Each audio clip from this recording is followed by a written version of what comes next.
দুদিন ধরে স্কুটিনি করেছে, নিয়ম জানে না। যেমন কাল গিয়ে উনি ঘরে পড়ার মতো শাড়ি পরে বসছিলেন, ওখানে ড্রামা করতে দিয়ে 5 স্টার ওয়াশরুম নিয়ে এসেছিলেন গাড়ি করে।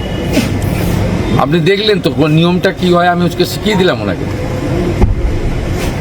এটা রিপোল বুথে করতে গেলে কমপ্লেন করতে হয় ক্যান্ডিডেটকে, তারপরে সিসিটিভি ফুটেজ এবং প্রিজাইডিং অফিসারের হ্যান্ডবুক, অবজারভারের রিপোর্ট স্কুটিনি করতে হয়, করে ইলেকশন কমিশনকে ডিসিশন নিতে হয়। সেই জন্য 2 দিন সময় লেগেছে। আমরা মনে করি যেটা করেছেন ঠিক করেছেন। ডায়মন্ড হারবার বিধানসভায় আরও 12টা বুথে দেওয়া উচিত ছিল এবং এন্টার ফলতাতে রিপোল হওয়া উচিত, না হলেও অন্তত 60টা বুথে রিপোল করা উচিত।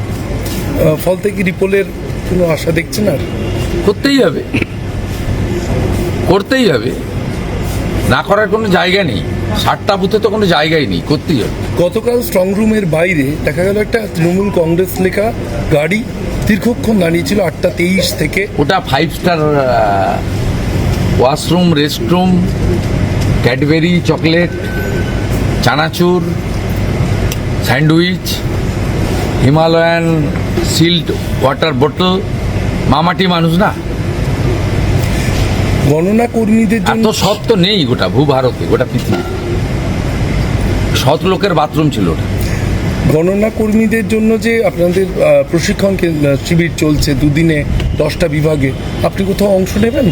না, আমি তো আমাকে ট্রেনিং নিয়ে গণনায় যেতে হবে না। আর দেওয়ার জন্য 95, 2000, 2005 পৌরসভা, 2001 বিধানসভা, 2004 লোকসভা, 2006 বিধানসভা, 2009 লোকসভা, 2014 বিধানসভা, 2014 লোকসভা, 2016 বিধানসভা, 21 বিধানসভা, 26-এ 2 জায়গায়।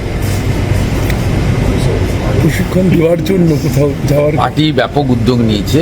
ভূপেন্দ্র যাদবজি, সুনীলজি, শ্রমিকদা এদের নেতৃত্বে হচ্ছে। আমার সঙ্গে সব যোগাযোগ আছে এবং ইলেকশন এজেন্ট, কনভেনার, ইনচার্জ প্রতিটা বিধানসভা করে 5 জন প্রমুখ নেতা পার্টির গাইডলাইন এবং সিরিয়াসলি যাতে 21 সালের মতো কোনো ত্রুটি না থাকে, ভুল না থাকে, সেই জন্যই তারা এটাতে করছে। ইলেকশন কমিশনও অনেকগুলো ব্যবস্থা নিয়েছে যাতে আইপ্যাকের লোক ঢুকে না পড়ে।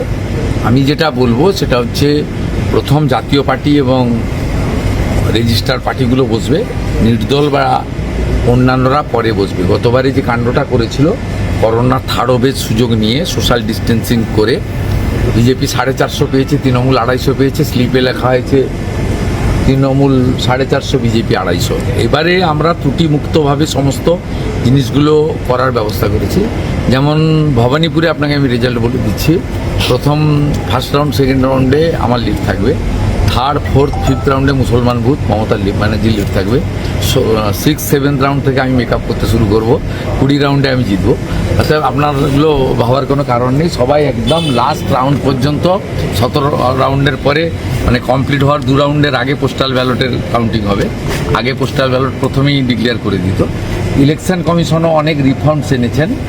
আমাদেরও গণনা কর্মী, আমাদের শুধু নয় সকলকেও সেইভাবে যেতে হবে। সংবাদ মাধ্যমকেও বলবো, অন্তত ইভিএম খোলার আগে দেখাতে থাকবেন না 200-তে লিড, 150-তে লিড, এসব করবেন না। সব কান দিয়ে দেখবেন না, চোখ দিয়ে দেখবেন। Thank you.